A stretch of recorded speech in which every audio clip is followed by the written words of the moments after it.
Third Annual Tri-Inclusion Festival 2024 in partnership with the home of Franklin D. Roosevelt National Historic Site and Franklin D. Roosevelt Presidential Library and Museum at the Henry A. Wallace Visitor and Education Center. The State of Disability Inclusion in Dutchess County. Taconic Resources for Independence, Inc., Advocacy, Inclusion, Independence, June 28, 2024. Panelists discuss the state of disability inclusion in Dutchess County at Taconic Resources for Independence, Inc.'s TRI's third annual Disability Inclusion Festival, celebrating disability pride and culture. Moderated by Lisa Tarricone, Executive Director of TRI. Panelists speaking include John Rossi, Dutchess Disability Advocacy Partnership, also known as DDAP, Peter A. Cirillo, President and Architect at Cirillo Architects, Village Mayor of Tivoli, Joel Griffith, Disability Rights New York attorneys Jonathan Greenwald and Jessica Scholes. So this has been a really informative conference so far, has it not? I think we've learned a lot about inclusion, disability advocacy. We've had some wonderful speakers.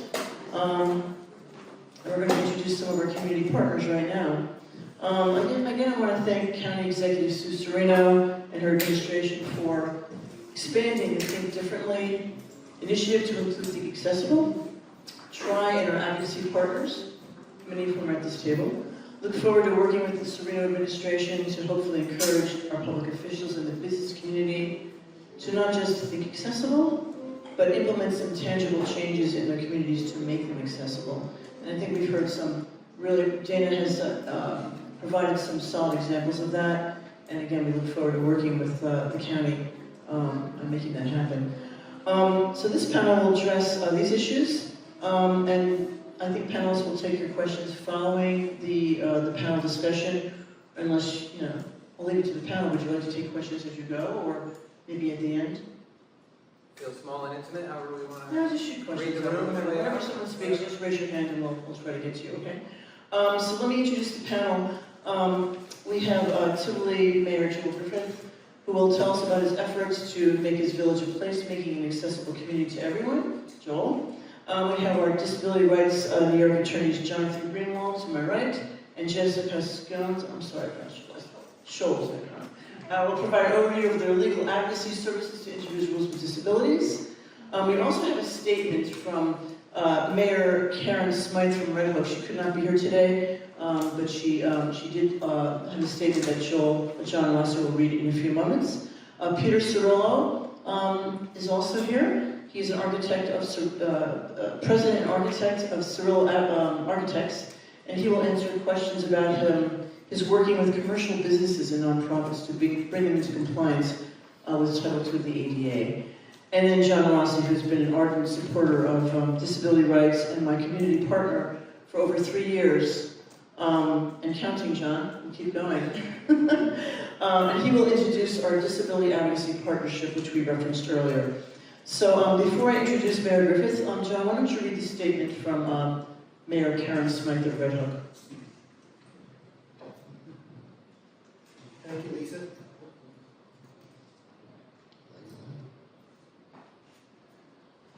Thank you, Lisa. So we have this lovely note from Mayor Karen Smythe, who's traveling this weekend, and she's speaking on behalf of not only herself, but her entire village board. We are sorry that we are not able to attend today's Inclusion Festival. We did want to share that the Village of Red Hook strives to make our services and resources accessible to everyone who lives, works, and visits. We welcome any discussion of inclusivity and accessibility. We believe our community is strengthened by including all our neighbors, each with their diverse experiences and perspectives. We have worked hard to find ways we can do more and better through various initiatives and projects. We believe inclusivity and access should be an integral part of our work as a municipality. And we are grateful to the advocates and programs that share our goal of making our village and all places more welcoming for everyone. The Village of Red Hook is stronger and works better for everyone when we are aware of the ways we can improve and can facilitate everyone's participation and experience. Enjoy the Inclusion Festival and hope to see you soon, the Village of Red Hook, in the future. Thank you, John, for reading that. Yes, thank you. So Joel, a good segue to Mayor Griffith, or Joel. Thank you, Joel's fine. Joel. Good afternoon, everyone. Who has been to Tivoli before? Okay, you're beautiful. Who has never been to Tivoli? All right, you're more beautiful, so come see us. Okay? First, I just want to say how lucky I am and my village is that we were contacted by Taconic Resources for Independence. It feels 3 years, 2.5 years ago now. And I just want to thank John and Lisa for helping me be a better mayor and Tivoli be a better community for everyone, because you have shown a light on some things that we, like many of our peers in the county, weren't paying attention to. And so I'm really grateful to your organization. So they did all their homework when they started reaching out to municipalities, and they had looked at all of our grants, and in many of them we always had an ADA component. And so some of the things we've been able to do in Tivoli in the last decade or so, we've done over 3,000 feet of new sidewalk, which, we had a lot of old crinkly blue stone. Yeah, it's really attractive, but nobody's even walking on it, let alone rolling a wheelchair along it. So we've got a lot of new ADA sidewalk around the village, new crosswalks, and so again, there's things that the municipality can do, but of course Tivoli is so small that the municipality and the businesses talk a lot. We work together, and we have had Taconic Resources for Independence in to talk to our business association. And I also want to take a moment to thank and introduce my friend and colleague and constituent from Tivoli, John Corcoran, who's here with me today. A year ago, John and I sat down and drafted a letter that we sent to all of the village businesses to sort of give them the nudge on the Title III stuff.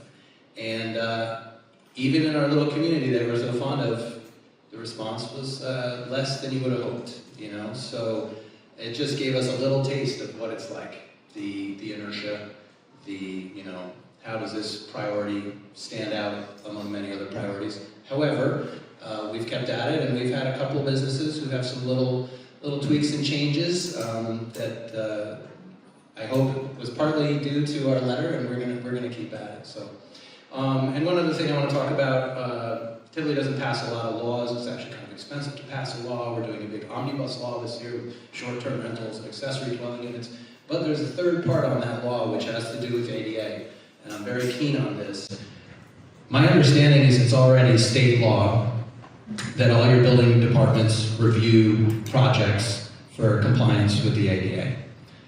So what we're doing may be redundant, but I think it's very important, hopefully practically and symbolically, for the municipality itself to come out and state or restate something. And I'm just going to read the language that we're putting into our law. This is going to give guidance, instruction, direction to our planning boards and to our building departments, so that when they review any project, they're going to pay as much attention to the possibility for increasing ADA accommodation and accessibility as they would pay to the hours of operation, or do you have enough parking? Like, this needs to be right up there on the checklist. So this is what we're going to put into law in Tivoli, I believe, next month.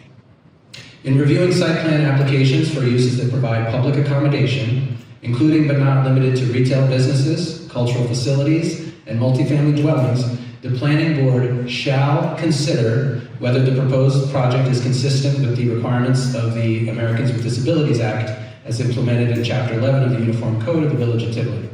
Proposals for changes in use, new buildings, or alterations that increase, expand, or extend the gross floor area or height shall be referred to the village engineer and/or code enforcement official for review to ensure that the buildings and their associated sites and facilities meet the Uniform Code requirements for accessibility for individuals with disabilities. So we're going to get behind what is now a priority in our village, and we're going to instruct our building and planning, building department planning board, pay attention to this, do this, this is important, and it's the law in the village of Tivoli. So excited about that. Thank you, Joe. I mean, you know, as Joe mentioned, when we first reached out to him, he responded, and we've been working together with him now for over 2.5 years. And he was asking us, picking our brain, like, what can we do? How can we make Tivoli a more welcoming community? And he's been implementing changes all along. And this achievement is amazing. It was an amazing law. Hopefully, it will pass.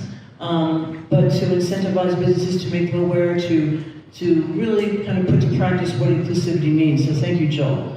Excellent. Any questions for Joel before we move on? Or maybe we can take them at the end as well. So I'd like to introduce Disability Rights New York Attorney Jonathan Greenwald and Jessica Scholes. And I'm just going to let you present on your advocacy. Yep, so I'm Jonathan Greenwald. I'm an attorney at Disability Rights New York. First, I want to start by thanking Lisa for having us participate today. It's been an amazing opportunity to hear about the work that's being done to increase accessibility and inclusion in Dutchess County, and it's been really awesome to hear about it. So Disability Rights New York is a nonprofit organization. We're the protection and advocacy system for New York State, which means that we provide free legal services to people with disabilities throughout the state. Specifically, we protect the civil rights and legal rights of New Yorkers with disabilities. Our purpose is to ensure that individuals with disabilities are treated equally and with dignity and respect. Disability Rights New York has been the protection and advocacy system for New York since 2013, and we are also the CAP provider. We receive federal funding to provide our legal services, which means that we provide free legal services to people with disabilities. We have offices throughout the state, including Albany, Brooklyn, and Rochester. Our organization is made up of lawyers like myself and Jessica, advocates, and intake specialists. DRNY deals with a variety of issues, including, and we have different programs that deal with all of the different issues, including protection and advocacy for people with developmental disabilities, protection and advocacy for individuals with traumatic brain injuries, protection and advocacy for individuals with mental illness, and then the program Jessica and I work in is protection and advocacy for individual rights, which is the catch-all program. It means if you don't fit in the specific other programs, you come to us. What we do is provide free legal services, which can be a wide range of different kind of services. We generally provide a lot of technical assistance, which is information about a person's rights and the legal obligations surrounding their issue so that people can perform self-advocacy. The next kind of legal service we provide is direct legal representation, which is anything from providing representation in a lawsuit to an administrative proceeding to writing letters on behalf of a client to try and advocate for their rights under the law as a person with disabilities. We also provide systemic advocacy, and we gather data and conduct investigations on issues that appear to be impacting systemic issues that appear to be impacting a large group of individuals. For example, we do investigations into group homes, prisons, or other locations based on complaints to our intake office. We have issued reports on systemic issues and such as access to services and agency policies, and we also do systemic litigation when we find that that is the best way to go about some of these systemic issues. DRNY also conducts education, which means that we share investigative reports with policymakers. We provide comments on proposed policies that may affect individuals with disabilities. And we conduct outreach, which is something like today, where we come and we provide information to people about the type of services that we provide, and we also do Know Your Rights trainings on specific topics such as special education, accessibility, employment discrimination, and the reasonable accommodations process in the workplace. DRNY does our best to provide legal services to every person that comes to us with an intake. Unfortunately, we don't get to do that, but we do our best to give information referrals, to give best practices, and then if we can't help a person with a particular issue, we try to refer them to a legal service organization that is has more expertise on that particular issue. We support people with disabilities of all ages in a range of areas, including access to public accommodations, access to services, education, transitioning to adulthood, and independent living. We also, like I said, conduct investigations and do monitoring. Hi everyone, my name is Jessica Scholes. I'm also an attorney at Disability Rights New York. I'm just going to pick up where Jonathan left off, and I'd like to echo what he said and thank Lisa for having us today and for all of the great presentations that you've heard before this. So I'm going to talk a little bit about access to services and some of the other work that DRNY does. So we've talked a lot about the law and previous parts of the presentations today, and so I think most people here know the Americans with Disabilities Act, or the ADA, is the main federal law that we would be enforcing. There are also state laws like the New York State Human Rights Law and potentially local laws that might apply. And if somebody has an issue accessing a certain building or business or public space that is not in compliance with those types of laws, then they can contact DRNY and we can talk about ways that we can assist them. So what we try to do is to ensure that the services that are provided by both private businesses and government agencies are fully accessible. So we would help people apply for certain types of services or help people if they've been denied for services, which sometimes involves a fair hearing or submitting a complaint. And you know, if in a situation where a public entity is, or a private business is not actually accessible, we provide what Jonathan explained before is called technical assistance on how a person can best make a request to have that place be made accessible. So we have a lot of information that we provide to people who contact us with about their rights. We have some templates that we give out for how to make requests like that. And just best practices that we've collected over the time that we've been doing this type of work that we've found to be the most successful.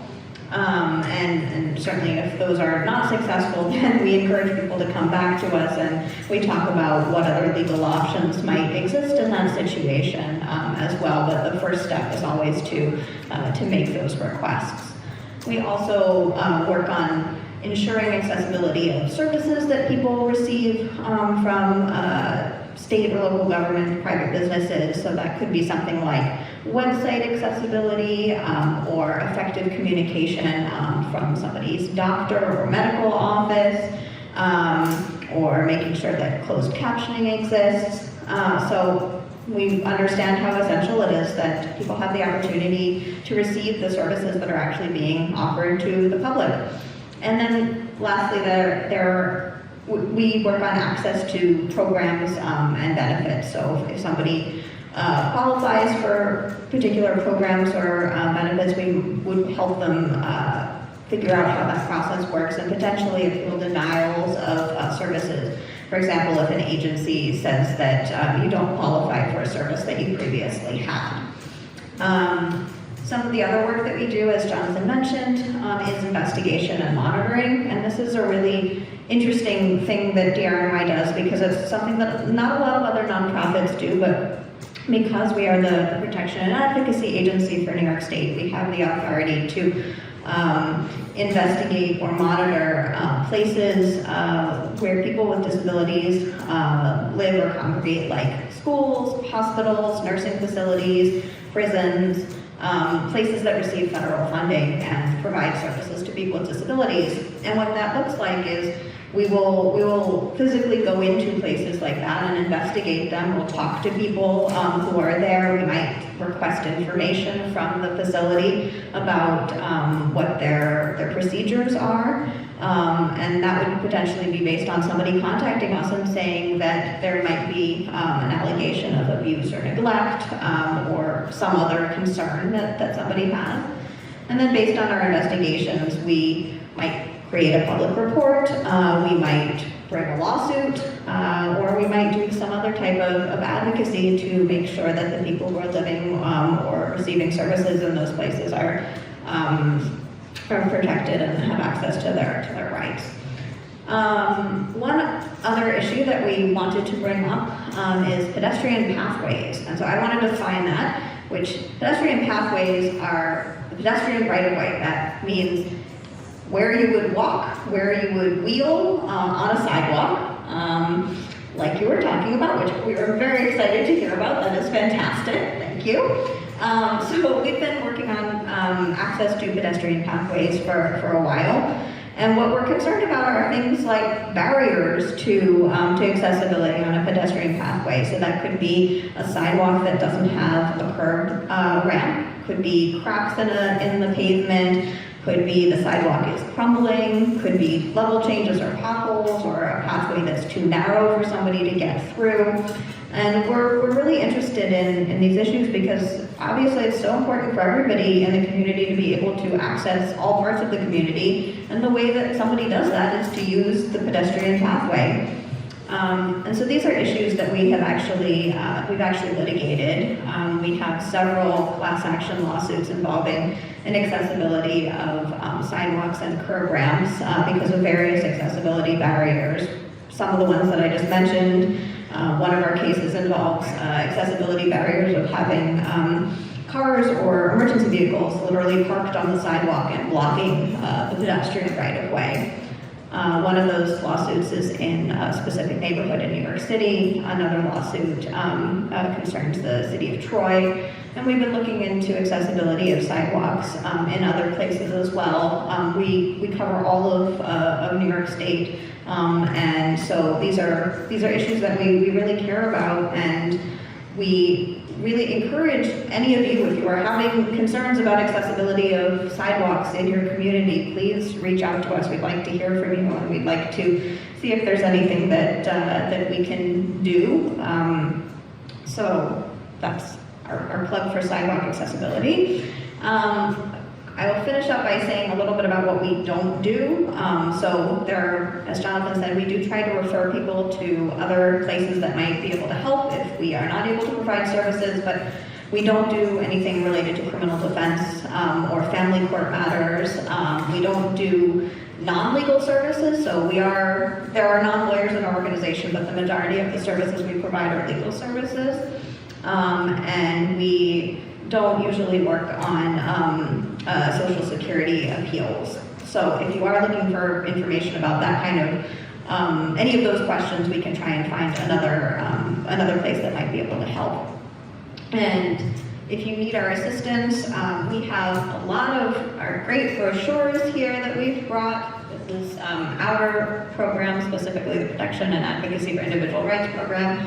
And this is the general DRY brochure. We have these here, and we're hoping that we can distribute them to people who might want to contact us, or people who might know of anybody else who might want to contact us in the future.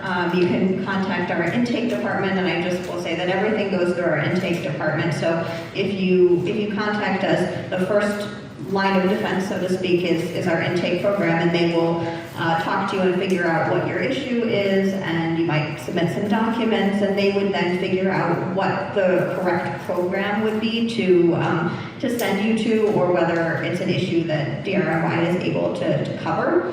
And they're available by phone Monday through Friday, 9 to 5. You can also leave a message or send an email, and we have an online intake form as well.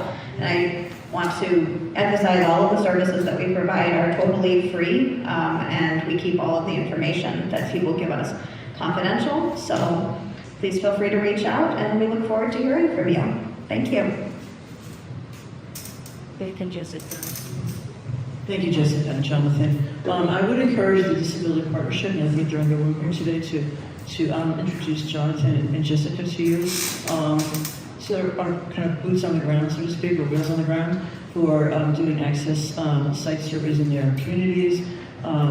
They can communicate, articulate what's going on, and maybe get some information, provide some information. You can work with them regarding advocacy. Peter, I'd like to maybe ask you a couple of questions. I know we're going to ask you to do a presentation, but I have a couple of questions for you. Peter's president of Cirillo Architects. Did I get that right? Cirillo? Yep. Okay, good. And so, oftentimes we hear, this myth that buildings are grandfathered in, a renovation is done, a renovation is started, which typically triggers Title III, and it's still non-compliant.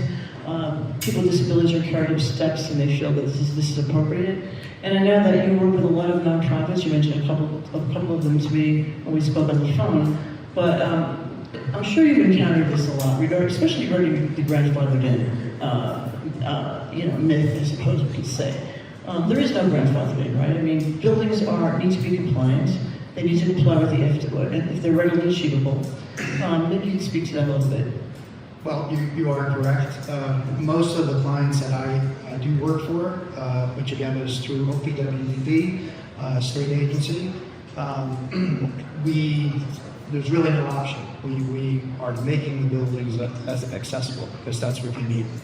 The other thing I do after that is a lot of firehouses. They're a little difficult. They still think they don't need an elevator. Why do we need to be accessible? We're firemen, you can't be in a wheelchair and be a fireman, and you know you can. So I have struggled with that with different fire departments and fire districts over the years. In the end, we do put an elevator. And we make the buildings fully accessible. Even when we're doing renovations, we very much try in any way to make them accessible. On walls, bathrooms, accessible roof. The New York State Building Code actually does have a little bit of a hierarchy of if you can't make the building fully accessible, you go on a pecking order.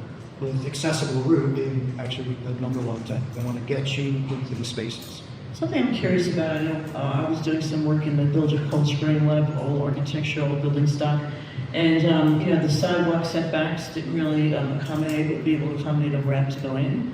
And I know that in the town of Milford, which has a similar type of downtown architecture, older building stock, the architect that town hired was able to design a ramp, I don't know what the term would be, that would inward, remove a step, and sort of build the ramp that goes into the business. So you're not really obstructing pedestrian traffic, you're providing accessibility, and you're not really, it seems fairly reasonable in terms of cost. Is it?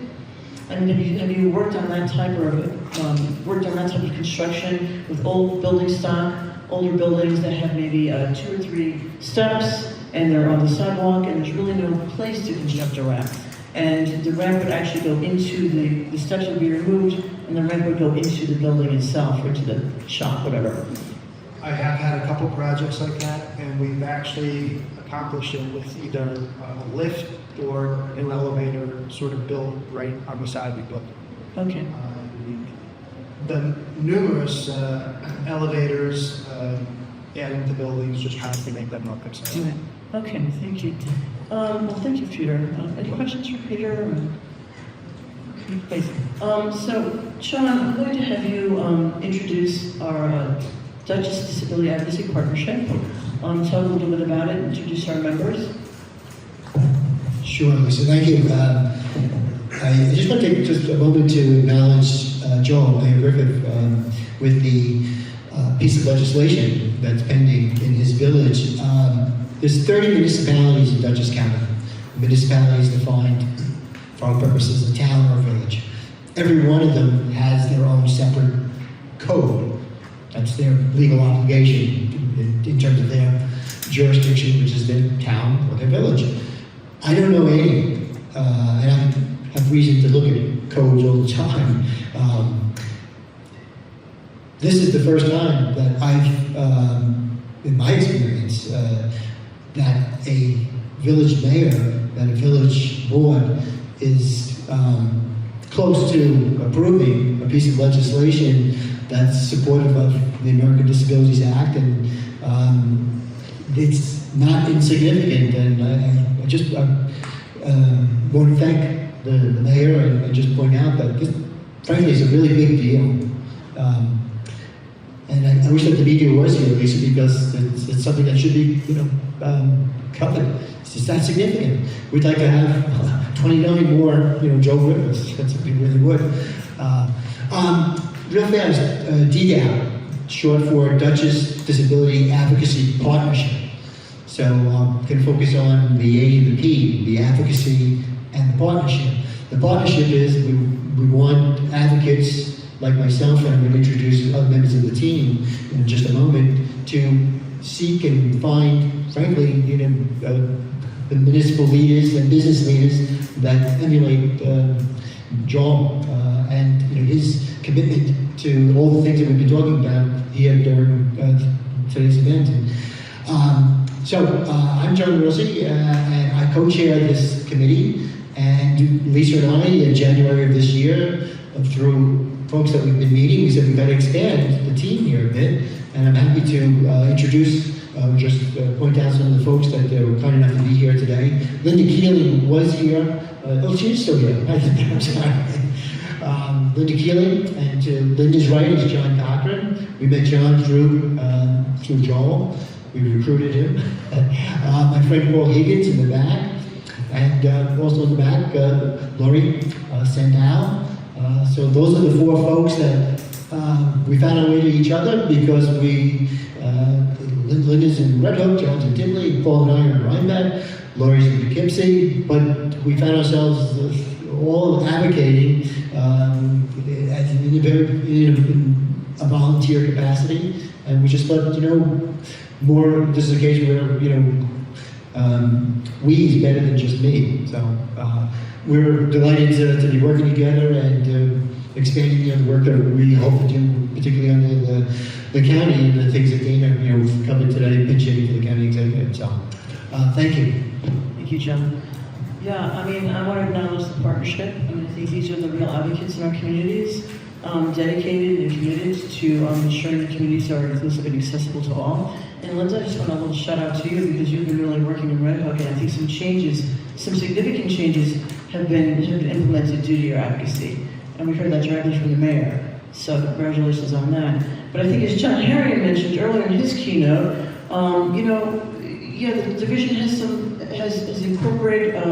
been amended to be a more generous definition of disability. They're working with the Association of Realtors. There's a strong, the division is strong in really ensuring human rights and disability rights. But there's so much more that needs to be done in our communities as individuals to kind of push the ticket, to really get in touch with our public officials, to be visible, to make our needs known. I want to thank the partnership and all of you for coming here today, for your interest. I think it testament to the fact that this is our third annual Inclusion Festival, and it grows every year. And we've got some amazing sponsors, so the message of inclusion is resonating throughout Dutchess County and everywhere. So I want to thank you. And while we're finishing up, Joanne's giving me the signal again. We can keep going. Any questions or anything else the panelists would like to comment on, or any more questions or comments? Sure. Brian.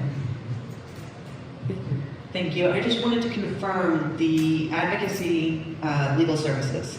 Do you extend throughout New York State? Yes. Okay. Anyone else? Yes, Laurie. Absolutely. I just wanted to applaud Denbrook for that legislation that was posted. And I would love to get a copy of it so they pass them on to some of the council members in the city of Poughkeepsie. Sure.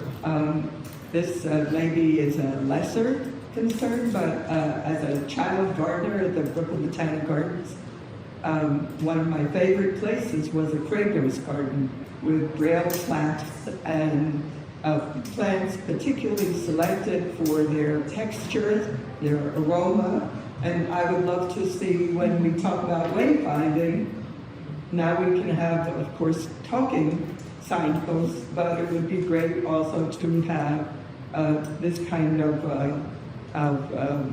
availability and in our public parks. And recently there was also an online webinar about accessibility in the parks. And I think that's another issue that has to be tackled. As and I'll just conclude with this, the bus service in Dutchess County, which has many impediments. Tivoli and Red Hook turned out people in force to get your buses restored, but that has not been the case in the city of Poughkeepsie and then elsewhere in the county. And then there are people with wheelchairs, with rollators, with baby carriages, with all kinds of obstacles that who often can't even, some of the aisles of these buses won't even accommodate them. So that's another issue that I think we need to address. Thank you, Lori. And I think that having a collective, having a partnership to speak in one voice, to bring those concerns to Poughkeepsie, other municipalities is important. So we encourage all of you to do that. My business cards will be on the registration table on the way out. Feel free to contact my Lisa. Lisa Cole is here. Hi, Lisa, thank you for coming. Dutchess County Legislator. Yes. Thank you so much for being here and for doing this.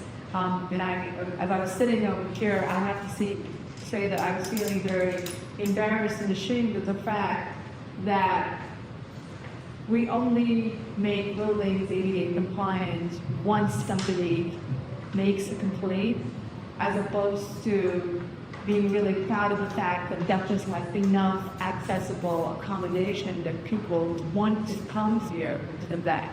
So it's not an obstacle. This has to be very much part of what Advocacy has me then.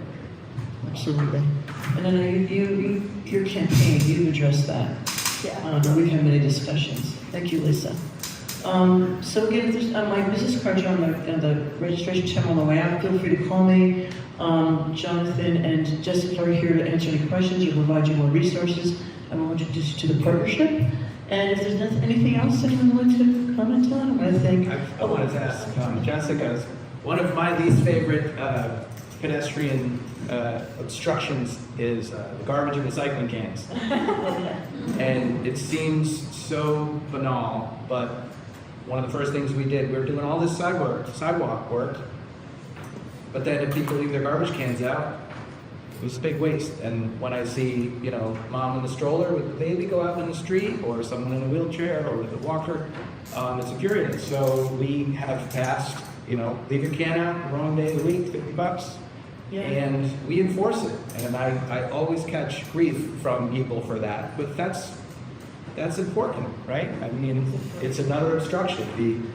We love our little businesses in a small village, trying to make a go of it. So we've got economic vitality, but they plop their sandwich board, tonight's special in the middle of the sidewalk. It's a big problem.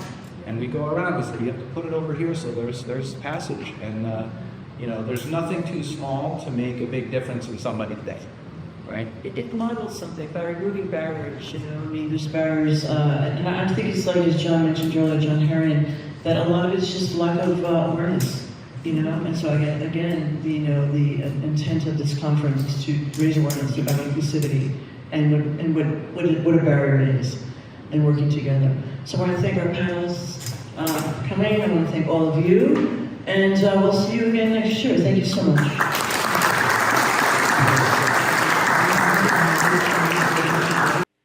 For more information, contact Lisa Tarricone, Executive Director of Taconic Resources for Independence, Inc., 82 Washington Street, Suite 214, Poughkeepsie, New York, 12601, L.Tarricone at taconicresources.org. 845-452-3913, telephone, 845-485-3196, fax, 845-345-8416, video phone for deaf and hard of hearing, 845-485-1110, TTY. www.taconicresources.org.